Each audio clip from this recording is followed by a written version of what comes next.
Hizbullaan guyyaadhaa mana jireenyaa muummicha ministeera Israa'el Binyamin Netanyahu irratti xiyyeeffachuun haleellaa diroonii raawwachuun isaa beekame. Manni jireenyaa muummicha ministeera Israa'el Binyamin Netanyahu haleellaa diroonii irratti raawwatame kun kaaba Tel Aviv iddoo Kesaariyaa jedhamtutti kan argamu yoo ta'u, haleellaa dinqisiisaa kanaan dirooniin Hizbullaa daangaa qilleensaa Israa'el cabsitee seenuun gammii jabaa akka kanaa hojjechuun ishee lolaa waraanaa naannawaa sanaa daran si'eessaa jiraachuu isaa miidiyaaleen idil addunyaa wal harkaa fuudhanii gabaasaa jiru. Gabaasa bal'aa qindeeffannee dhiyaannee jirra. Turtiin keessan haga xumuraatti nu faana ta'u. Hamaas hoogganaa haaraa filachuuf marii taasisaa jiraachuun isaa beekame. Obboleessi Yahyaa Sinwar Muhammad Sinwar garee kana hoogganuuf ni filatamaa jedhamuun tilmaamni ol aanaa kennamaa kan jiru yoo ta'u, Hamaas hoogganaa isaa wal duraa duubaan turtii baatii lamaa keessatti dhabee hoogganaa haaraa filachuuf manni maree shuuraa Hamaas marii jalqabuu isaa keessa beektonni akeekaa jiru.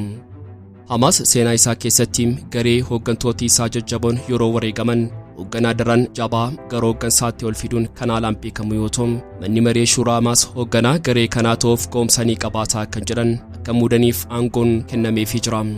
Eenyutu filatamuu danda'a kan jedhu irratti tilmaama kennamaa jiru dabalatee adeemsa marichaa akkasumas ibsaa Hamaas kenne irratti gabaasa bal'aa qabannee jirra. Qophii keenyaam laayik gochuun jalqabaan affeerraa keenyaam yeroo maraati. Yooyyaa Shamaar Kafuuniin kabajamtoota dhaggeeffattoota keenyaam kun Oromiyaa 24 Newsdha. Odeeffannoolee wayitaawaa golee addunyaa kan baa giddu galeessaa dabalatee kan gaanfa Afrikaa bal'inaan qindeessinee kan isin biraan geenyu ta'a. Kanneen yeroo jalqabaaf gara chaanala YouTube keenyaa dhuftan subscribe gochuun maatii keenya ta'a. Qophiin keenya namoota hedduu bira akka ga'uuf like share gochuun waliif qooduun dagatinaa. Odeeffannoolee wayitaawaa Onkoloolessaa 19 2024 kan sa'aatii kanaa waliin turtii gaarii.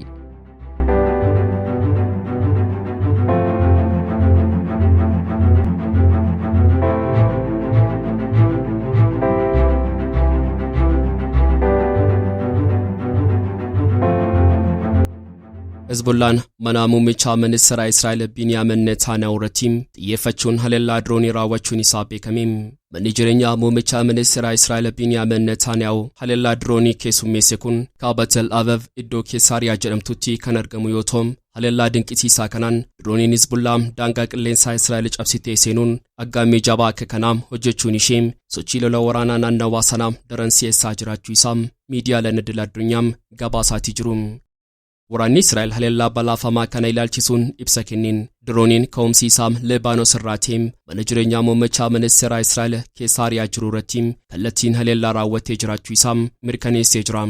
Ibsaa dheengaddaa baaseen gareen hidhattoota Hizbullaa Israa'el keessatti aggaamee kamillee rukutuuf ga'umsa olaanaa qabaachuu isaa beeksisaa kan ture yoo ta'u, guyyaadhaa ga'umsa isaa kana qabatamaan mul'isuun isaa Israa'elotaaf yaaddoo guddaaf saaxilee jira. Yeroo haleellaan kun raawwatamu mana jireenyaa sana keessa akka hin jirre muummicha ministeera Israa'el Binyamin Netanyahuun kan beekame yoo ta'u, haati manaa isaa akkasumas maatiin isaa mana jireenyaa kana keessaa dheessanii turuu isaanii waraanni Israa'el ifoomsee jira. Manni jireenyaa muummicha ministeera Israa'el Binyamin Netanyahu kan naannoo Kesaariyaa jiru kun haleellaa Hizbullaaf yeroo saaxilamu kun kan lammaffaa yoo ta'u, asiin duras baatii duraam haleellaa irratti raawwatamee ture. Israa'el haleellaa qilleensa raafame duula waraanaa lafoo Libaanos irratti geggeessaa jirtu jabeessitee kan itti fufte yoo ta'u, Hizbullaanis waraana Israa'el ofirraa qolachuuf loltoota Israa'el irratti haleellaa dhukaasaa bal'aa taasisaa jiraachuu irratti argama. Hizbullaan haleellaa Israa'el qolachuu fi ergamaa haleellaa raawwachuuf adda waraanaa haaraa fi citaawaa hundeessee jiraachuu isaa kan yaadatamu yoo ta'u, addi waraanaa haaraa iccitiin isaa tikfame kun rookeettilee fi misaayilota dhukaasuuf ajajii kan kennamu darbees lola lafoo irratti kan bobbaafamu akka ta'e himamee ture. Gareen hidhattoota Axis of Resistance jedhamuun baa giddu galeessaa keessa socho'an keessaa ga'umsa isaatiif hanga meeshaa waraanaa hidhatee jiruun sadarkaa jalqabaa irratti kan argamu Hizbullaan birmadummaa Israa'elii fi garee haalaan sodaachisaa fi balaafamaadha jedhamuun himama. Gareen meeshaalee waraanaa ammayyaawaa sadarkaan hidhatee jiru Hizbullaan meeshaalee waraanaa isaa keessaa misaayilota balaafamoo humna guddaa qaban kan hanga ammaatti hojiirra hin oolchine qabaachuun isaa ni amanama.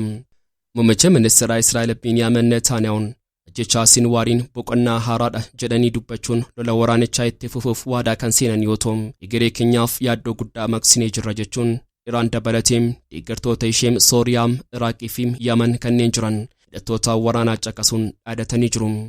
Hamas gama isaatiin booji'amtoonni kan gad lakkifaman yeroo lolli waraanaa Gazaa xumuramu waraanni Israa'el koonyaa Gazaa keessaa yeroo boofiim hidhamtoota Falasxiin yeroo hiikamanidha jechuun Netanyaa'uuf deebii kan kenne yoo ta'u wareegamni obboleessa keenyaam Yahyaa Sinwaar jabinaaf cichoomina maasiif dabaleem warraaqsicha ni finiinsaam jedhee jira. Pireezidaantiin Ameerikaa Joo Baayiden dabalatiin hooggantoonni biyyoota dhiyoo hedduun isaanii ajjeefamuun Yahyaa Sinwaar carraa marii araaraa garee wal waraanaa jiran lamaanii ni bana jechuun yaada isaanii kennanii jiru. Dubbiimaan ministeera jaalaa Ameerikaa Maatiiw Miiler gama isaatiin waliigaltee marii araaraa geggeeffamaa tureem Yahyaa Sinwaar ifatti mormaa tureem. Kana jechuun hoogganaan bakka Sinwaar bu'uun waliigaltee dhukaasa dhaabuu ni taasisa jechuudhaan kan jedheem. Garuu ammoo yeroo dhiyootti kana keessaa tokko argachuuf gufuun guddaan ni buqqaa jedhee jira. Israa'el waamicha dhukaasa dhaabuun Gazaafam Lebaanos irratti michuu ishee Ameerikaa irraa dhiyaateef irra deddeebiin kuffisuun ishee kan yaadatamu yoo ta'u dippiloomatiin guddaa Lebaanos keessaa hojjetuun yaadaam Rooyitersiif kenneen ajjeefamuun Sinwaariin lola waraanichaa ni dhaabsisaa abdiin jedhuun yaada haalaan dogoggoraa ta'edhaam jedhee qeeqee jira. Dhugumattiin ajjeefamuun Sinwaariin yeroo kanatti lola waraanichaa ni dhaabsisaa jennee hedduun keenya abdii godhannee turre. Garuu kan argaa jirru hidhattoonni martii meeshaa waraanaa isaanii hiikkachuuf osoo hin taaneem sirriitti hidhachuuf murteessaniitti jiru jedhee jira. Bara darbeem onkololeessaa torbarraa eegaleem antummaa fi deeggarsa maasiif qabu mul'isuun rokkeettilee gara Israa'elitti dhukaasuun kan jalqabe Hizbullaan aggaammi isaatiin Israa'elota 2,000 ol ajjeesuun kanneen miiliyoona 1.2 ta'an ammoo qe'ee isaanirraa buqqaasuu danda'ee jira. Iraan wareegamuu Yahyaa Sinwaariin gaddee ishee ibsachuun ibsa garaagaraa baastee kan jirtu yoo ta'u dhaabbata mootummoota gamtoomaniitiin ergamaan Iraan gama isaatiin wareegamuun Yahyaa Sinwaar hafuura warraaqsichaa jabeessa jechuun akeekee jira. Hizbullaan gama isaatiin lola waraanaa Israa'el faana geggeessaa jiru bifa haaraan jabeessee geggeessuuf ibsa baaseen akkuma beeksisee haleellaa garaagaraa raawwachuu jalqabee jira. Hamas hoogganaa haaraa filachuuf marii jalqabuun isaa beekame. Obboleessi Yahyaa Sinwaar Muhammad Sinwaar garee kana hoogganuuf ni filatamaa jedhamuun tilmaamni olaanaa kennamaa kan jiru yoo ta'u Hamas hoogganaa isaa wal duraa duubaan turtii baatii 2 keessatti dhabeem hoogganaa haaraa filachuuf marii jalqabuu isaa keessa beektonni akeekaa jiru. Hoogganaan Hamas hooggansaa garichaa dirree waraanaa keessa taa'ee geggeessuun qabsoo kana maniin ga'uuf aarsaa inni kafaleem kameessaa dhukaasaa waraanaa Israa'el faana wal irratti geggeessaa turaniin wareegamuu isaa gareen isaa Hamas ibsa baaseen kan mirkaneesse yoo ta'u kanuma hordofuun Israa'el turtii baatii 3 hin guunnetti kan isheen hoogganaa garee kana ajjeesteem yeroo 2 milkaa'ee jira. Ismaa'eel Hanniyyaan magaalaa Teheraan keessatti ajjeefamu hordofuun gara hooggansaatti kan dhufeem namni alaan Israa'elotaa biratti maqaan isaa sodaatamu Yahyaa Sinwaar achuma Gazaa keessa taa'eem damee siyaasaa fi waraana Hamas wal faana hoogganaa turuun seenaa addaa garichaa keessatti galmeessee jira. Muhammad Sinwaariin obboleessa Yahyaa Sinwaar yoo ta'u lola waraanaa Gazaa keessaa qindeessuu fi hoogganuu dabalateem garee kanaaf hojii guddaatu irraa eegama jechuun xiinxaltoonni garaagaraa yaada isaanii qooddachaa kan jiran yoo ta'u Hamas filannoo geggeessaa jiru kana keessatti yaada michuu isaa Iraan qofa osoo hin taaneem qubsuma hooggantoota siyaasaa Hamas kan taateem yaada Qatariis ilaalcha keessa galchuu akka qabu Reuters maddeen isaa caqasuun gabaasee jira.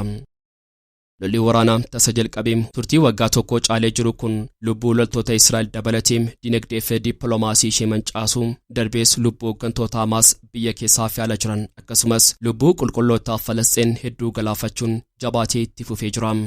Gara hooggansaatti dhufuu mala jedhamuun tilmaama biraa kan argateem itti aanaan Sinwaar Khaliil Al-Hayyaan gama isaatiin yaada kenneen loltoonni waraanaa Israa'el Gazaa keessaa hanga hin baaneettii fi lolli waraanichaa hanga hin goolabamneetti booji'amtoonni Israa'eliin deebifaman jechuun dubbii jajjabaa dubbachuun isaa ijoo waltajjii addunyaa ta'ee jira. Marii araaraa Hamas fi Israa'el irratti bakka bu'ummaan adda duree ta'ee hirmaachaa kan jiru Khaliil dabalateem hooggansa Hamas fudhachuu ni danda'u jedhamuun tilmaamni kennamaa fi kan jiru gameeyyii fi hooggansa garaagaraa irratti kan argaman keessaa Khalid Mashaal kan Ismaa'eel Haniyyaa dura hoogganaa garichaa turee fi walitti qabaa mana maree shuuraa Hamas Muhammad Darwish carraan gara hooggansaatti dhufuu isaanii bal'aadha jedhamaa jira. Hamas seenaa isaa keessatti garee hooggantoota isaa jajjaboon yeroo wareegaman hoogganaa daran jabaa gara hooggansaatti ol fiduun kan haalaan beekamu yoo ta'u manni maree shuuraa Hamas hoogganaa garee kanaa ta'uuf ga'umsanii qabaata kan jedhan akka muudaniif aangoon kennameefii jira. Manni maree shuuraa Hamas kun koonyaa Gazaa, West Bank, manneen hidhaa Israa'elii fi biyyoota alaa keessa kanneen jiran akkasumas bakka buutota diyaaspooraa dabalatee miseensota Hamas mara kan bakka bu'u yoo ta'u Hoogganaan haaraa filatamu kunis Gazaa keessaa ala ta'us marii dhukaasa dhaabuu jalqabsiisuu fi murtee dabarsuuf kan aangoo qabaatota. Murteen filannoo hooggansaa Hamaas kun yeroo murteeffamu qubsumaa qabsaa'otaa Falasxiin kan taatee fi waliigaltee dhukaasa dhaabuu keessatti shoora olaanaa taphachaa kan jirtu Qatar beekuu kan qabdu yoo ta'u bara dheeraaf garee kana meeshaalee hidhannoo hanga maallaqaatti tumsaa kan turte biyya Riippaabilika Islaamaa Iraan ammoo hoogganaa filameef beekamtii isheen kennitu amala qabsichaaf humna ni ta'a jedhamee gama. Gama kaaniin Hamaas ibsa baaseen akka ifoomsetti Birgeediyaal Sulxaanitti ajajaa olaanaa kan ta'e Mahmuud Hamdaan yookaan maqaa qabsoo Abuu Yuusuf jedhamuun kan beekamu hoogganaa Hamaas Yahyaa Sinwaar faana osoo loluu wareegamuu isaa mirkaneessee jira. Abuu Yuusuf osoo Yahyaa Sinwaar waliin loltoota Israa'el irratti dhukaasu kan wareegame ta'uusaa kan ibsee yoo ta'u kun isaa immoo qondaala waraanaa jabaa biraa gareen kun dhabeetee jira.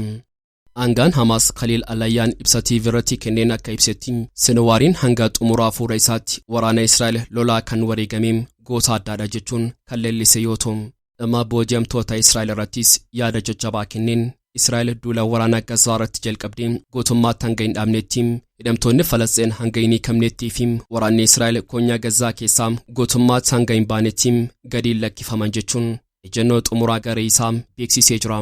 Qondaalli olaanaa Hamaas Khaliil dabaluun biyyi walabaa Falasxiinaan hundeeffamutti qabsoo kanaan ni finiinsinaa Qudusii yookaan Yerusaalem magaalaa guddoo Falasxiin jechuun dhaadhatee jira. Eegaan kabajamtoota hordoftoota keenya odeeffannoolee wayitaawaa sa'aatii kanaaf qabannee dhiyaannee asuma irratti goolama. Kanneen chaanaala YouTube keenya faaraa taatan subscribe gochuun maatii keenyataa qophii keenyaam like share gochuun waliif qoodaam hanga xumuraatti waan nu faana turtaniif galatooma.